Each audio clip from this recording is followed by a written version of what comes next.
My roommate accidentally ruined my life, so I purposely ruined theirs. I stared at my laptop screen, watching the cursor blink in the empty Gmail Compose window. My hands trembled slightly as I typed the subject line, Academic Misconduct Report, Maya Chen, Student ID number 4729581. 3 hours ago, I thought Maya was my best friend. 3 hours ago, I was crying into a pint of Ben & Jerry's because Professor Whitman had just informed me that my research position, the one I'd worked 18 months to secure, was being given to someone else. 3 hours ago, I believed I was a failure who somehow kept missing important deadlines and emails. Now I knew the truth. Maya's laptop sat open on our shared kitchen table, forgotten in her rush to get to her evening seminar. She'd left it unlocked after frantically printing something, and when I went to close it, I saw my name in her email drafts folder. Professor Whitman, the draft began. I feel obligated to inform you about some concerning behavior I've witnessed from my roommate, Alex Morrison. Last week, I saw them going through your office after hours. My stomach had dropped as I scrolled through months of carefully crafted lies. Maya painting me as unreliable, dishonest, potentially unstable. Maya explaining to Professor Rodriguez why I probably wouldn't be a good fit for the summer fellowship program. Maya offering helpful suggestions about why my work seemed inconsistent with their usual standards. But the emails were just the beginning. I found a folder on her desktop labeled Email with dozens of screenshots of emails that should have been in my inbox. Professor Patel's invitation to co-author a paper. The scholarship committee's request for additional materials, due 3 days ago, which explained why I'd received that terse rejection letter. Dr. Kim's email about the graduate symposium deadline extension. Maya had been accessing my university email account for months. She'd screenshotted everything important, then deleted the originals before I could see them. I found her little notebook tucked under a stack of papers, filled with my login credentials and a detailed timeline of which emails she'd managed and when. The research position that went to someone else. Maya Chen, of course. The fellowship I'd been rejected from. Maya Chen, recipient of the $15,000 spring award. The symposium I'd missed because I'd never received the deadline extension. Maya Chen, featured presenter. She'd methodically destroyed my academic career while positioning herself to catch everything that fell from my crumbling reputation. I thought about confronting her directly. I imagined her walking through our apartment door in 2 hours, probably ready to comfort me about losing the research position, maybe offering to share a bottle of wine and talk about what went wrong. The same concerned roommate act she'd perfected over the past year. Instead, I opened a new browser window and navigated to the university's academic integrity portal. Maya had always been competitive. It's what I'd admired about her when we first became friends junior year. She pushed herself harder than anyone I knew, studied longer, networked smarter. I'd been grateful when she offered to share the 2-bedroom apartment near campus this year, especially when she insisted on splitting everything 50-50 despite the master bedroom being clearly larger. I'd been so grateful for her friendship. Her advice. Her support during my panic attacks about graduate applications. Her patient listening when I worried I wasn't good enough, smart enough, dedicated enough.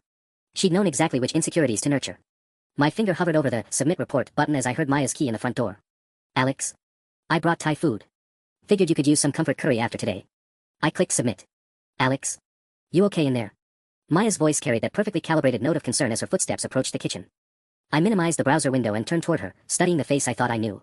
Maya looked exactly the same as she had this morning, messy bun, oversized cardigan, that small scar above her left eyebrow from a childhood bike accident she told me about during one of our late-night bonding sessions freshman year. But now I noticed things I'd missed before. The way her eyes darted to her laptop before meeting mine. The almost imperceptible tension in her shoulders. Yeah, just processing everything. I gestured vaguely at her computer. You left this open. A flash of something, panic, crossed her features before she laughed. God, I'm such a mess today. Was rushing to print my seminar notes. She moved casually toward the laptop, but I caught the urgency in her steps. How are you holding up? I know today was rough. Actually, I've been thinking about that. I leaned back in my chair, watching her fingers hover over the keyboard. It's so strange how everything seemed to fall apart this semester. Like the universe was conspiring against me. Maya's laugh sounded hollow. You know how it is in grad school. Sometimes. The scholarship thing especially bothers me. I kept my voice level, conversational. I could have sworn I never got the follow-up email they mentioned in the rejection letter. She was typing now, quick keystrokes that looked like closing windows. Email systems are so unreliable. Remember when I missed that conference deadline last month because it went to spam? Except I checked her sent folder 20 minutes ago. She'd submitted her conference proposal with 2 days to spare. Maya. I waited until she looked at me. We need to talk. Of course. Let me just grab plates for the food and... I found the email folder. The color drained from her face so quickly I almost felt sorry for her. Almost. Alex, I can explain. 347 screenshots. I'd counted them while waiting for her to get home. Dating back to September 15th. The day after I told you I was worried about staying organized this semester. Maya sank into the chair across from me, her hands clasped so tightly her knuckles were white. You don't understand. I was trying to help you. Help me. The laugh that escaped me sounded foreign to my own ears. You cost me the Pemberton Research Fellowship. $60,000, Maya. And the research position with Whitman? That was my thesis project. You were falling behind anyway. I could see how stressed you were, how scattered. Because you were deleting my emails. I was protecting you. Maya's voice cracked, and for a moment she looked like the friend who'd held my hair back when I had food poisoning last November. Do you know what the pressure was doing to you? The panic attacks were getting worse, you weren't sleeping. So you decided to torpedo my career for my own good? I thought if you took a step back, maybe considered switching programs. She was crying now, genuine tears that made me question everything I discovered. You're brilliant, Alex, but you're not built for this kind of competition. I've watched it destroy you for 2 years. I stared at her, momentarily speechless. You got the fellowship yourself. That wasn't. I didn't plan. But her voice trailed off, and I saw the moment she realized there was no explanation that would make this okay. My phone buzzed. An email from the Academic Integrity Office, confirming they'd received my report and would begin their investigation within 48 hours. Maya Chen, I thought, had no idea what real destruction looked like yet. You're going to report me. Maya's voice was barely above a whisper as she stared at my phone. It wasn't a question. I already did.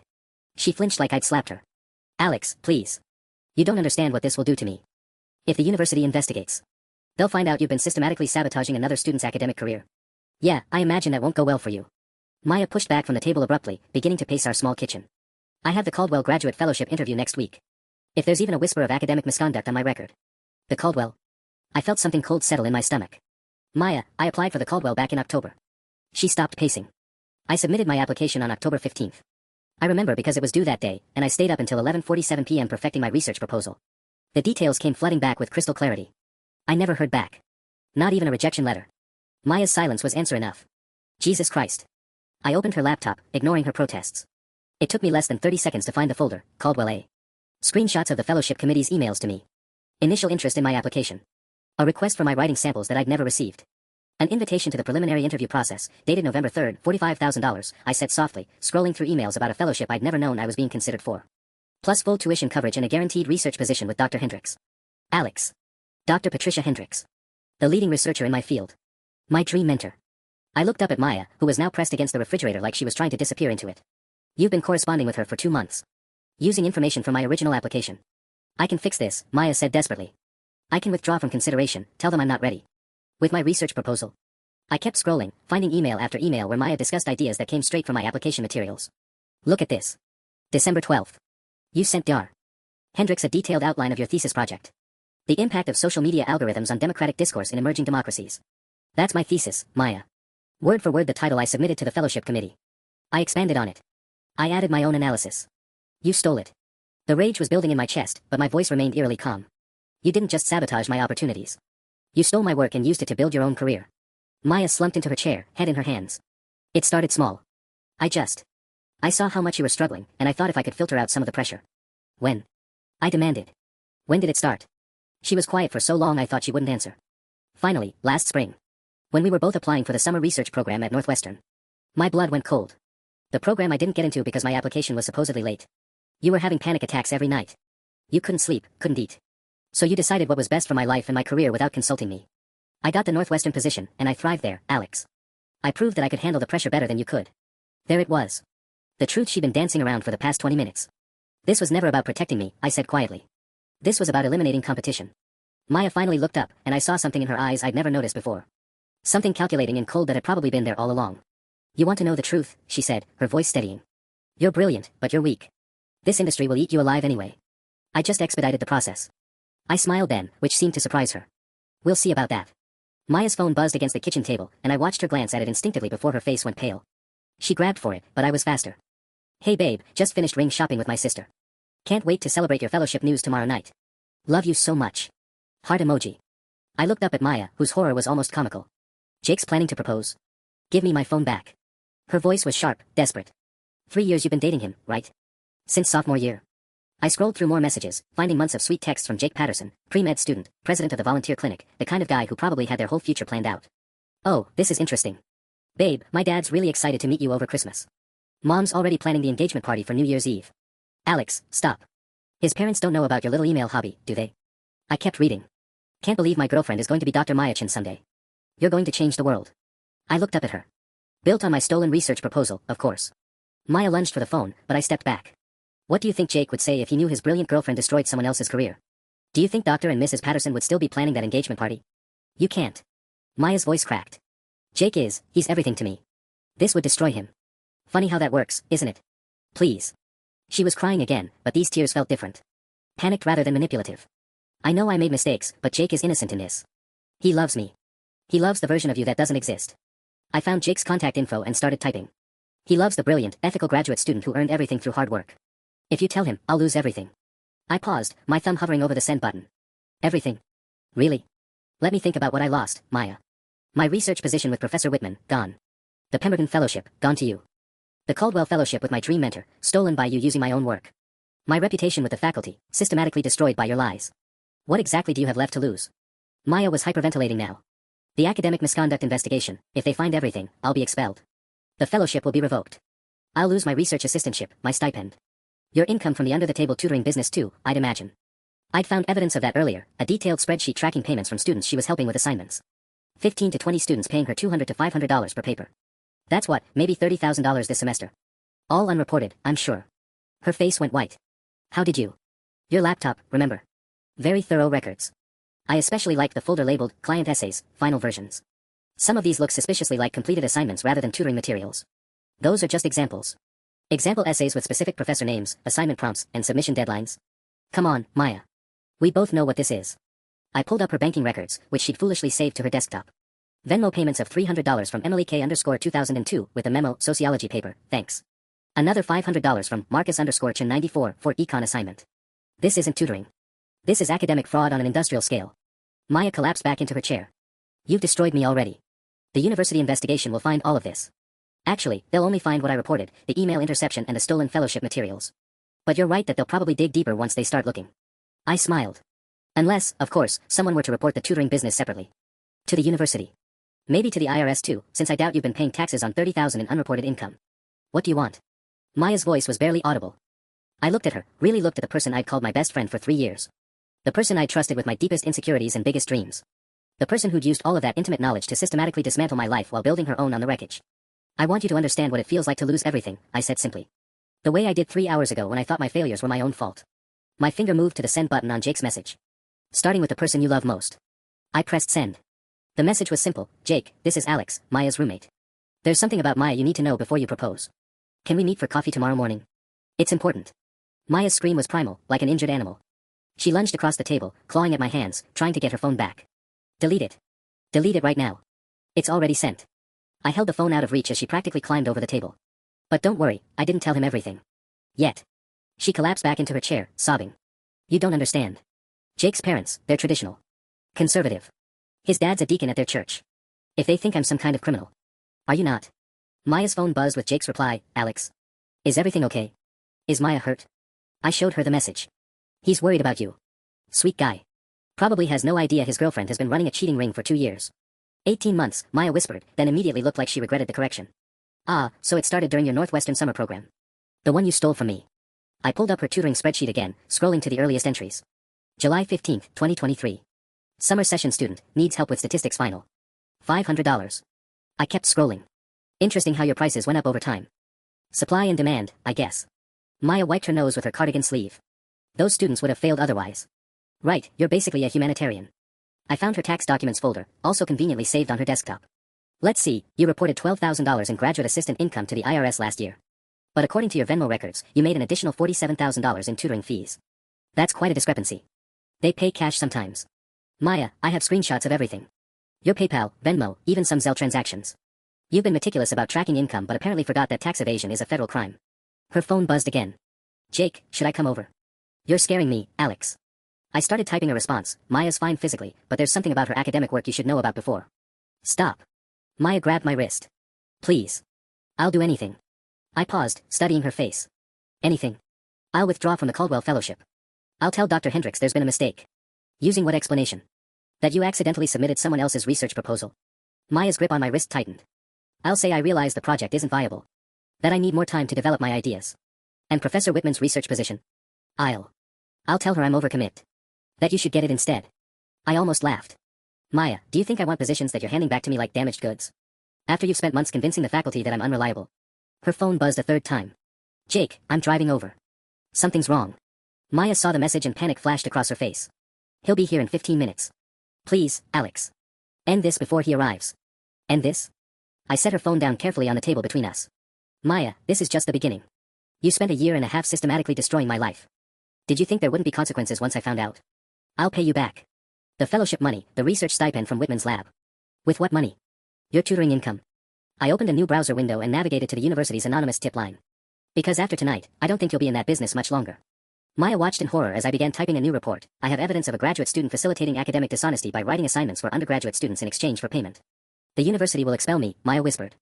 And if the IRS investigates the tax evasion? You could face criminal charges. Yes, I googled it while you were at your seminar. I kept typing. Unreported income over $25,000 can result in felony charges. Prison time. Maya's face had gone gray.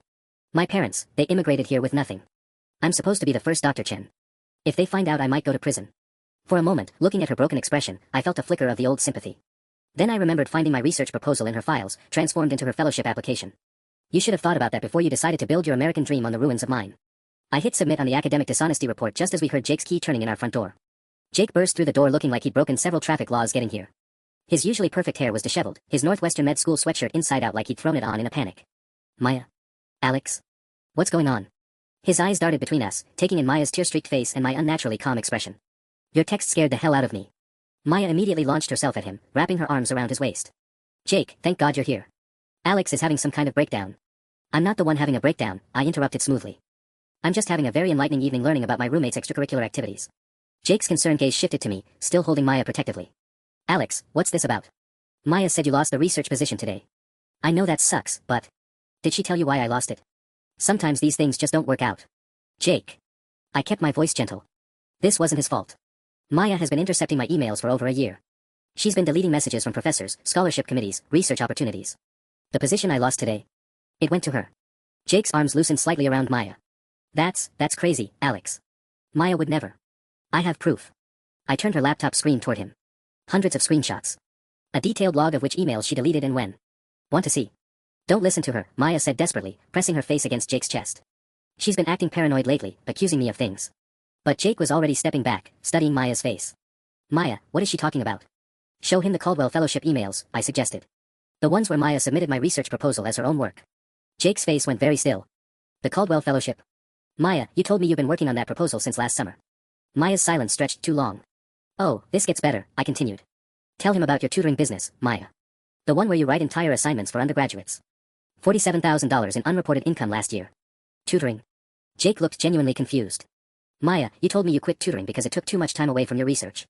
I did quit regular tutoring, Maya said quickly. Alex is twisting everything. I pulled up her client spreadsheet.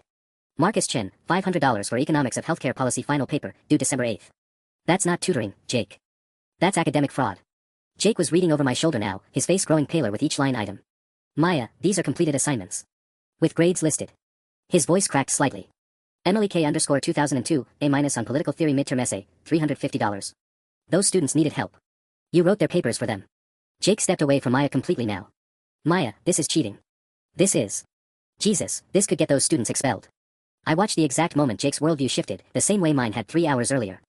The person he loved, the person he planned to propose to tomorrow night, wasn't who he thought she was. There's more, I said softly. Maya, want to tell Jake about the tax evasion? Or should I explain how $47,000 in unreported income might land your future fiancé in federal prison? Jake sank into our couch, head in his hands. Federal prison. The IRS takes tax evasion very seriously, I explained, pulling up the relevant statute I'd researched. Especially when it's coupled with fraud charges. Maya was crying again, reaching for Jake, but he pulled away from her touch. My parents, Jake whispered. They're announcing our engagement at Christmas dinner on Sunday. My dad already talked to his congregation about how proud he is of my brilliant, ethical girlfriend. The irony wasn't lost on me. Jake's phone started buzzing incessantly on the coffee table. He glanced at it and his face somehow managed to get even paler. It's my mom, he said hollowly. She's been texting about the engagement party all evening. Guest list, catering, whether we want a spring or summer wedding. Maya made a sound like a wounded animal. Jake, please. We can work through this. Work through what, exactly? Jake's voice was getting louder, sharper. You've been lying to me for months. Years, maybe. How do I even know who you really are? I almost felt bad for him. Almost. There's something else you should know, I said quietly. Maya, why don't you tell Jake about Dr. Reeves? The color that had started to return to Maya's face drained away completely. Alex, don't. Dr. Marcus Reeves, I continued, watching Jake's expression carefully. Maya's research advisor from her Northwestern summer program. Jake frowned. You mean the professor who wrote your recommendation letter for the Caldwell Fellowship? Among other things. I pulled up Maya's email folder labeled MR Personal. Jake, did Maya ever mention that she was sleeping with Dr. Reeves last summer? The silence in our apartment was deafening. Even Maya had stopped crying. That's not. Jake's voice came out as barely a whisper. Maya, tell me that's not true. I started reading from the emails. Maya, last night was incredible. Can't stop thinking about you. July 23rd, 2023. Missing you already. When can we meet at the hotel again? August 2nd. You're brilliant and beautiful, how did I get so lucky? August 15th. Jake shot to his feet so fast he knocked over Maya's untouched Thai food container. You cheated on me. Last summer when I was working double shifts to save money for your birthday trip to Chicago. It wasn't like that. Maya was sobbing now. It just happened, and it was over so fast. 3 weeks of hotel meetings, I corrected, still scrolling through the emails. And Jake, here's the really interesting part. Look at the date on Dr. Reeves' recommendation letter for Maya's fellowship application. Jake grabbed Maya's laptop, his hands shaking. August 30th. 3 days after their last. He couldn't finish the sentence. A glowing recommendation calling Maya the most promising researcher I've encountered in 15 years of teaching, I read aloud. Quite the endorsement from someone who'd been sleeping with her for 3 weeks. Maya was hyperventilating. The research was legitimate. My work was good enough. Was it? I opened another folder. Because Dr. Reeves seems to have been very generous with his feedback on your Northwestern project. Here's an interesting email thread where he's basically rewriting entire sections of your research proposal. The same proposal you later submitted to Caldwell with my ideas incorporated. Jake was staring at Maya like he'd never seen her before. How many people know about this? Jake, I can explain. How many people at Northwestern know that you slept with a professor for a recommendation letter? Maya's silence was answer enough. Jake's phone buzzed again. This time it was his dad. Son, your mother is beside herself with excitement. She's already picked out her mother of the groom outfit. Maya's going to make such a wonderful daughter-in-law. Jake looked at the message and laughed, but it was a broken sound. A wonderful daughter-in-law. Right. He turned to Maya. Were you ever going to tell me? Any of it? The thing with Dr. Reeves was a mistake. I'm not talking about just the cheating, Maya. I'm talking about all of it. The stolen research, the academic fraud, the tax evasion, destroying Alex's career. His voice was getting steadier, angrier. Were you planning to build our entire marriage on lies? I watched Maya realize she was losing everything in real time, and I felt nothing but cold satisfaction. Jake was pacing now, running his hands through his hair repeatedly. 3 years, Maya. 3 years I've been planning our future while you've been, what? Systematically destroying people's lives for profit? It's not like that. Then what is it like? Jake spun around to face her. Explain to me how stealing someone's research and sleeping with professors for recommendation letters isn't exactly what it looks like. Maya looked desperately between Jake and me, like she was calculating which relationship she could still salvage. Jake, you don't understand the pressure I'm under. My parents sacrificed everything to get me here. I can't fail. So you decided Alex should fail instead? That's not. Maya stopped, seeming to realize there was no good way to finish that sentence. Jake's phone rang, and we all froze when we saw the caller ID, Mom. He stared at it for 3 rings before declining the call, but immediately it started ringing again. Answer it, I suggested. Tell her the good news about your future wife. Shut up, Jake snapped, but the anger wasn't directed at me. He declined the second call, then immediately started typing a text message. What are you telling them? Maya asked frantically. That there's been a change of plans. Jake's thumbs moved rapidly across his phone screen. That the engagement is postponed indefinitely. Jake, please, just give me a chance to explain. Explain what, exactly? Jake looked up from his phone. Start with Dr. Reeves. When you were texting me about how much you missed me and loved me in July, were you in bed with him? The question hung in the air like poison. Maya's face crumpled, but she didn't deny it. Jesus Christ. Jake's voice broke. The night of your birthday. July 28th. I worked a double shift to afford that necklace I sent you, and you texted me that you loved me and wished I was there. He pulled up something on his phone. I still have the text. Missing you so much tonight. Wish you could hold me. I checked Maya's email folder. July 28th, Marcus, room 412 again tonight. Can't get enough of you. I looked up at Jake. Sent at 6:47 p.m. Jake made a sound like he'd been punched. Your birthday text to me was sent at 6:52 p.m. 5 minutes later. Maya was sobbing so hard she could barely speak. Jake, I was confused, I was scared about the program. Stop. Jake held up his hand. Just stop lying. Please. He looked around our apartment like he was seeing it for the first time. How long have you been planning this? The research theft, I mean. Because Alex said it started last spring. I wasn't planning anything, Maya whispered. It just evolved. Evolved? I pulled up my own records. Maya, you accessed my email account 67 times between May and October. You deleted 43 important messages. You created detailed files tracking which opportunities you were stealing from me and which lies you told to which professors. That's not evolution, that's premeditation. Jake sat back down heavily. 67 times. She had my passwords, I explained. I trusted her with my login information when I was having panic attacks about staying organized. She kept a handwritten log of when she checked my accounts and what she found. Show me, Jake said quietly. I handed him Maya's notebook. He flipped through pages of my personal information, email passwords, class schedules, professor meeting times, even notes about my therapy appointments and medication changes. You documented her panic attacks. Jake's voice was getting dangerously quiet. May 15th, Alex crying about Whitman meeting, vulnerable state, good time to suggest she's not ready for advanced research. Maya tried to grab the notebook. That's taken out of context. June 3rd, Jake continued reading. Convinced Alex she forgot about deadline again, self-doubt increasing as planned. He looked up at Maya with undisguised disgust. As planned? You planned to destroy her confidence. I was trying to help her see that this path wasn't right for her. By gaslighting her into believing she was incompetent. Jake stood up again. Maya, this is sociopathic. The word hung between us like a diagnosis. Maya's face went white. I'm not a sociopath, she whispered. I'm not. But Jake was already heading toward the door, grabbing his jacket. I can't be here right now. I can't look at you. Where are you going? Maya scrambled after him. Jake, please don't leave like this. He paused at the door. I'm going to my parents' house. To tell them that the woman they've been planning to welcome into our family is a fraud. His voice was hollow. And then I'm going to figure out how to return a $4,000 engagement ring. $4,000. I watched Maya's face crumple as the full weight of what she'd lost hit her. The door slammed behind Jake with a finality that seemed to echo through our apartment. Maya stood frozen for a moment, staring at the closed door like she could will him back through it.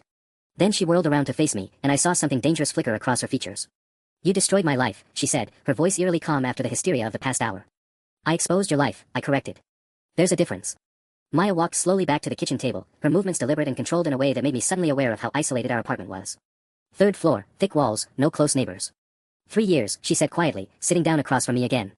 3 years I've been planning my future with Jake. His parents already put a deposit down on the country club for our engagement party. His grandmother gave his mother her ring to have reset for me. Maybe you should have considered that before you decided to cheat on him. Maya's laugh was cold. You think this is about Dr. Reeves? You think I care about some pathetic middle-aged professor who thinks he's God's gift to academia? The casual cruelty in her voice made me realize I'd never really known her at all. Then what was it about? Survival. Maya leaned forward, and I caught a glimpse of the calculating intelligence she'd hidden behind our friendship. Do you know what it's like being the daughter of immigrants who cleaned office buildings for 20 years to pay for your education?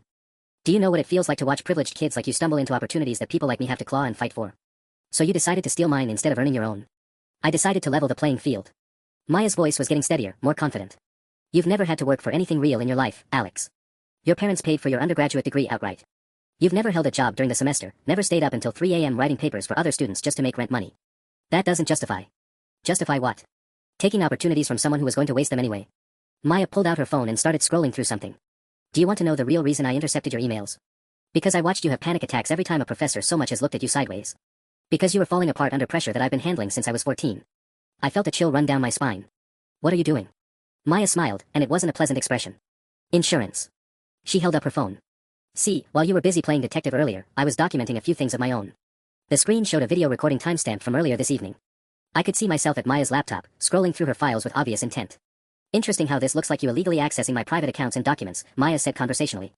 I'm sure the university would be very interested to know that you broke into my computer and violated my privacy to manufacture evidence against me. My blood went cold. That's not what happened. Isn't it? Maya started typing rapidly. Because from where I'm sitting, it looks like a desperate graduate student, facing academic failure, decided to frame their successful roommate by hacking into their computer and fabricating misconduct allegations. You left your laptop open. Can you prove that? Maya's smile widened. Because I have video evidence of you going through my private files without permission.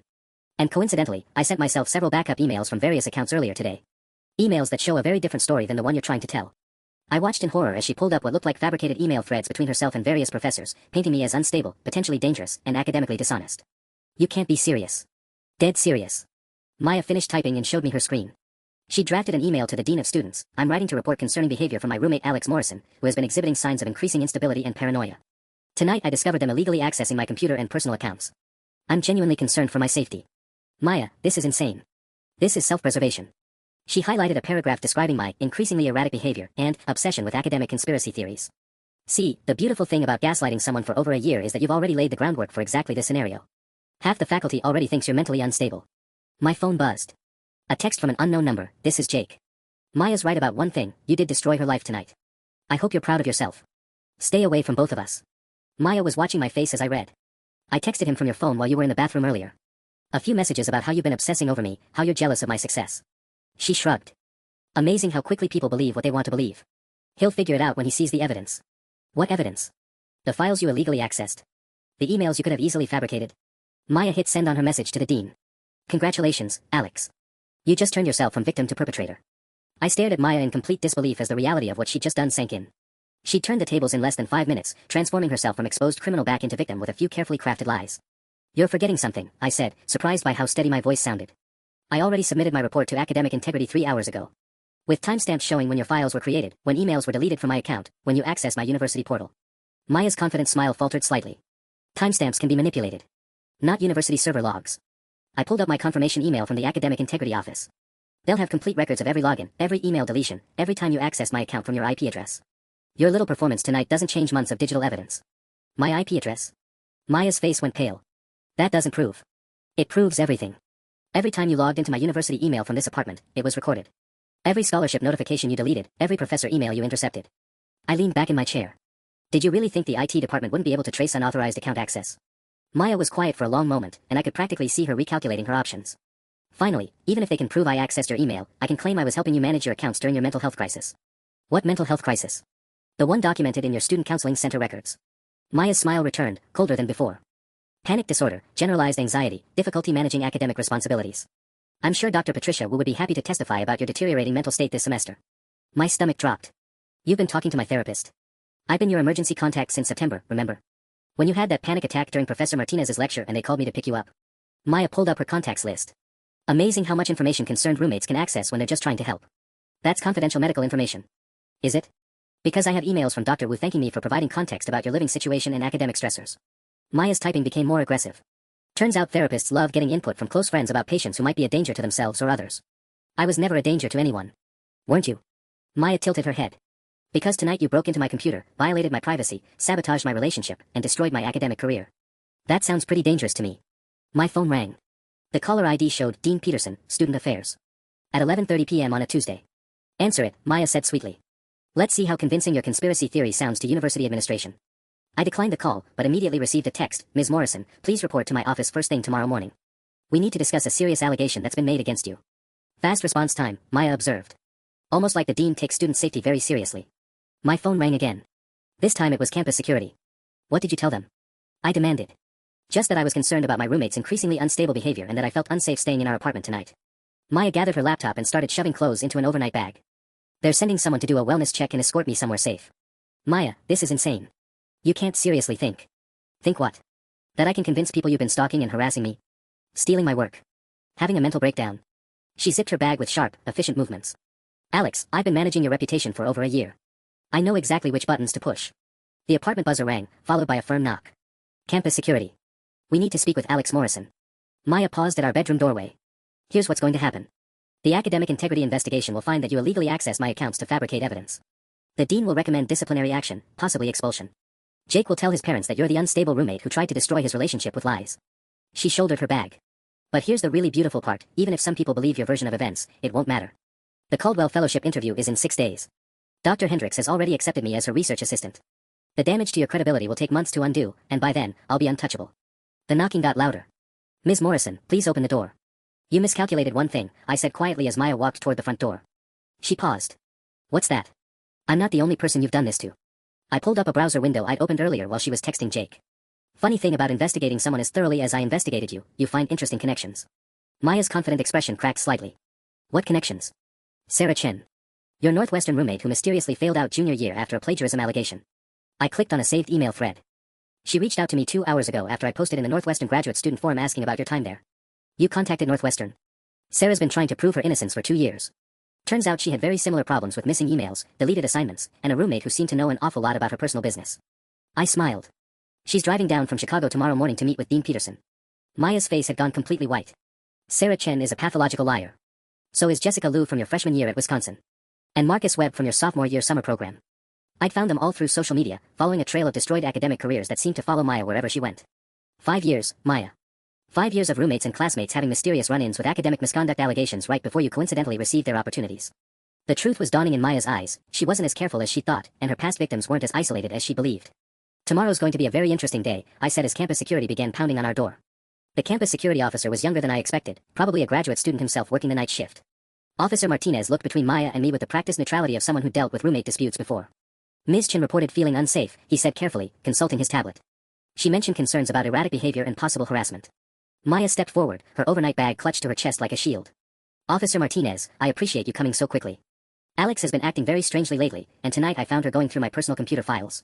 After you left it unlocked on our shared kitchen table, I interrupted. Officer Martinez held up his hand. Let's take this one step at a time. Ms. Morrison, Ms. Chen has alleged that you've been exhibiting threatening behavior toward her. Can you tell me your side of what happened tonight? I looked at Maya, who was watching me with barely concealed anticipation. She thought she'd cornered me, but she'd forgotten one crucial detail.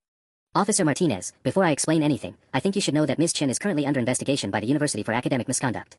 The report was filed 3 hours ago with complete documentation. Maya's confident expression flickered. That's exactly the kind of false allegation. I have the confirmation email, I said, pulling out my phone. Reference number AM 2024-0847, submitted at 8:43 p.m. tonight to the Academic Integrity Office with evidence of email interception, identity theft, and research plagiarism. Officer Martinez frowned, making notes on his tablet. Ms. Chen, were you aware of this investigation? Alex is having some kind of breakdown, Maya said desperately. She's been paranoid for weeks, convinced that I'm somehow sabotaging her. My phone buzzed with an email notification. The sender made my heart skip, Dr. Patricia Wu, Student Counseling Center. Actually, Maya, I said, reading the message, Dr. Wu has some interesting things to say about our conversation. I looked up at Officer Martinez. Apparently, someone has been impersonating me in communications with my therapist, providing false information about my mental state and living situation. Maya's face went ashen. That's impossible. Dr. Wu became suspicious when she received an email supposedly from me this evening, thanking her for all her help with my roommate's situation. I continued reading. Except I haven't spoken to Dr. Wu in 3 weeks, and I certainly didn't send any emails tonight about roommate problems. Officer Martinez looked at Maya with new interest. Ms. Chen, did you send any communications to University Counseling Services regarding Ms. Morrison? I was concerned about her well-being. Because according to Dr. Wu's email, someone using Alex Morrison's student email account sent detailed reports about paranoid delusions, academic stress, and potential danger to others. I scrolled through the message. IP address traced to this apartment, sent from a device registered to Maya Chen. The silence stretched uncomfortably long. Maya's carefully constructed narrative was crumbling in real time. There's more, I said quietly. Officer Martinez, you should know that I spent the last hour contacting former roommates and classmates of Ms. Chen from her previous schools. 5 people, 3 universities, all reporting identical patterns of sabotage, theft, and false allegations. Maya made a sound like a trapped animal. You can't prove any of that. Actually, I can. My phone buzzed again. Sarah Chen, no relation, just sent me copies of her emails from Northwestern's academic integrity investigation. Want to guess whose IP address kept showing up in her account access logs? Officer Martinez was typing rapidly now, his expression growing more serious by the minute. Ms. Chen, I think we need to have a different conversation than the one I came here for. Maya bolted for the door, but Officer Martinez stepped smoothly into her path. Ma'am, I'm going to need you to stay put while I make some calls. Officer Martinez was on his radio, speaking in low, urgent tones to someone at the station. Maya stood frozen by the door, her overnight bag dropped at her feet, watching her final escape route disappear. Ma'am, I need you to have a seat, Officer Martinez said, ending his call. Detective Chen from the University Police is en route. We're going to need to sort through some conflicting information here. Maya's laugh was bitter. Detective Chen. Really? Another Chen. How poetic. Maya, I said quietly, it's over. Sarah forwarded me everything from her Northwestern case file. Jessica sent me screenshots from Wisconsin. The pattern is identical, right down to the fake therapy communications. Officer Martinez looked up from his tablet. Ms. Morrison, can you walk me through the timeline of events this evening? Start with how you discovered the alleged email interception. I explained finding Maya's laptop unlocked, the email folder, the detailed log of my stolen opportunities. Officer Martinez took notes, occasionally asking for clarification about specific dates or dollar amounts. The Caldwell Fellowship alone is worth $45,000, I concluded. Plus full tuition remission and a guaranteed research position with Dr. Patricia Hendricks. And Ms. Chen submitted your research proposal for this fellowship? Word for word. I had the original file from my computer with creation dates from October, and Maya's submission to the fellowship committee used identical language and methodology. Maya suddenly spoke up. Even if that's true, it doesn't change the fact that Alex illegally accessed my personal files tonight. Officer Martinez nodded. That's a fair point. Ms. Morrison, what's your response to that? Maya left her laptop unlocked on our shared kitchen table when she rushed out to her seminar. I went to close it and saw my name in her email drafts. I pulled up the timestamps on my phone. I took screenshots of everything before she returned at 9:47 p.m. The academic integrity report was filed at 8:43 p.m., over an hour before Maya came home and discovered what I'd found. So you filed the report before confronting her about it? I filed at the moment I realized what she'd done. I knew she'd try to cover her tracks or manipulate the situation if I gave her the chance. Maya's phone started buzzing insistently. She glanced at it and went even paler. It's my parents. Don't answer it, Officer Martinez advised. We'll have plenty of time to discuss family notifications later. You don't understand, Maya said desperately. My parents are flying in from San Francisco tomorrow morning for my fellowship interview. They took time off work, spent money they don't have on plane tickets. Maybe you should have considered that before you decided to steal someone else's work, I said. My phone rang. Dr. Patricia Hendricks. I looked at Officer Martinez, who nodded. Dr. Hendricks? I answered. Ms. Morrison. This is Dr. Patricia Hendricks from the Caldwell Fellowship Committee. I apologize for calling so late, but I've just received some very concerning information about the fellowship application submitted by Ms. Maya Chen. Maya looked like she was going to be sick. The research proposal Ms. Chen submitted contains substantial portions of work that appears to have originated from your academic portfolio, Dr. Hendricks continued. We've been comparing submission timestamps from various university databases, and there are significant discrepancies that warrant investigation. Yes, Dr. Hendricks. I filed a formal academic misconduct report earlier this evening. I see. Ms. Morrison, would you be available to meet with the fellowship committee tomorrow afternoon? We'd like to discuss the possibility of reviewing your original application for this year's award cycle. Maya made a strangled sound and sank into our couch. Yes, ma'am. I'd be happy to meet with you. Excellent. And Ms. Morrison. Based on our preliminary review of your original work, I believe we may have made a significant error in our candidate selection process. We'll be in touch tomorrow with details. The call ended. Maya was staring at me with pure hatred. 5 years of work, she whispered. Everything I've built. Everything you stole, I corrected. Officer Martinez's radio crackled. Martinez, Detective Chen is pulling up now. Bring both parties downstairs for questioning. Maya stood slowly, mechanically. My parents land at O'Hare at 8:30 a.m. Then you better hope Detective Chen works fast, I said, grabbing my jacket. Detective Chen turned out to be a sharp-eyed woman in her 40s who looked like she'd seen every variety of university misconduct imaginable. She sat up in the campus security office conference room, Maya and me on opposite sides of a scarred wooden table. Ms. Morrison, let's start with the timeline, Detective Chin said, consulting a thick file. You filed your academic integrity report at 8:43 p.m. Our IT department pulled the server logs for your university email account at my request an hour ago. Maya's head snapped up. You can do that? When there's suspected criminal activity involving university systems? Absolutely. Detective Chen opened her laptop. Ms. Chen, I'm looking at 847 unauthorized accesses to Ms. Morrison's email account over the past 18 months. All traced to your student ID and devices registered under your name. That's impossible, Maya said weakly. October 15th, 11:52 p.m. You accessed Alex's account and deleted an email from the Caldwell Fellowship Committee requesting additional materials. November 3rd, 2:17 a.m. You intercepted and deleted an interview invitation from Dr. Patricia Hendricks. Detective Chen's voice was matter-of-fact, clinical. Should I continue? I watched Maya's last hope crumble. Server logs don't lie. The Fellowship Committee called me back 20 minutes ago, Detective Chen continued. Apparently, Ms. Morrison's original application was flagged for further review after they received her misconduct report tonight. They ran a plagiarism check on Ms. Chen's submission. Maya closed her eyes. 93% identical to Ms. Morrison's original proposal. The only substantive changes were switching the names. Detective Chen pulled up something on her screen. Maya, you literally did a find and replace function. You changed Alex Morrison to Maya Chen and submitted it. But that's not the interesting part, Detective Chen continued. The interesting part is what happened when Dr. Hendricks contacted Northwestern University about your previous research experience. Maya's eyes flew open. What? Dr. Marcus Reeves was very forthcoming about your summer research program. Especially when Dr. Hendricks mentioned academic fraud allegations. Detective Chen's smile was cold. Turns out Dr. Reeves has been under internal investigation at Northwestern for inappropriate relationships with graduate students. Your name came up frequently. I felt a chill run through the room. Investigation. 3 students filed complaints about Dr. Reeves exchanging grades and recommendations for sexual favors. Maya, your Northwestern transcript shows you received an A+ in his seminar and a glowing research evaluation, despite having the lowest attendance rate in the program. Maya was hyperventilating again. We didn't. Northwestern pulled Dr. Reeves' computer records this evening.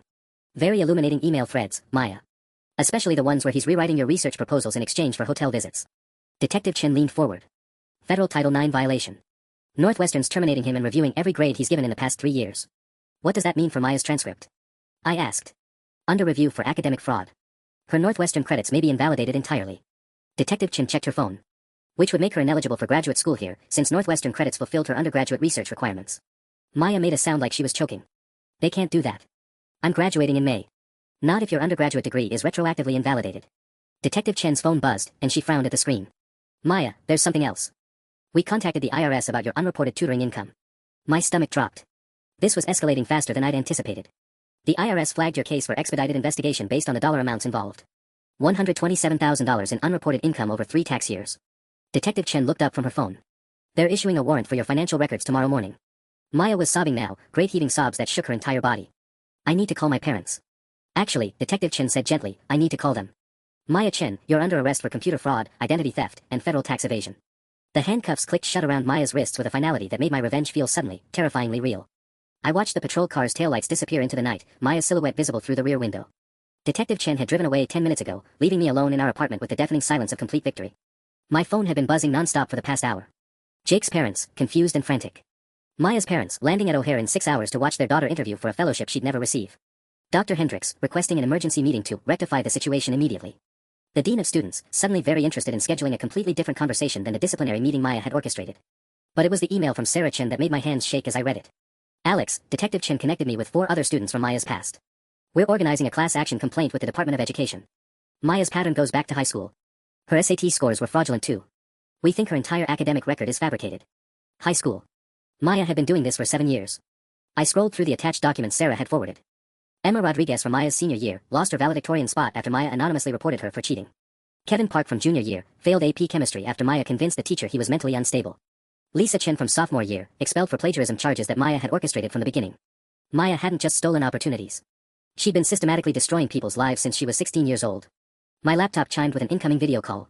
Jake's name appeared on the screen, and I hesitated before answering. His face looked haggard, older than his 24 years. Is it true? He asked without preamble. The arrest? Jake, I'm sorry. I know this isn't how you wanted to find out. Is it true about Dr. Reeves? His voice cracked. About Northwestern? I nodded, watching his face crumble. The detective said there were 3 other students who filed complaints. Jake was quiet for a long moment, staring at something off camera. I called my parents. Told them everything. He laughed bitterly. My mom asked if Maya was in some kind of trouble, if she needed help.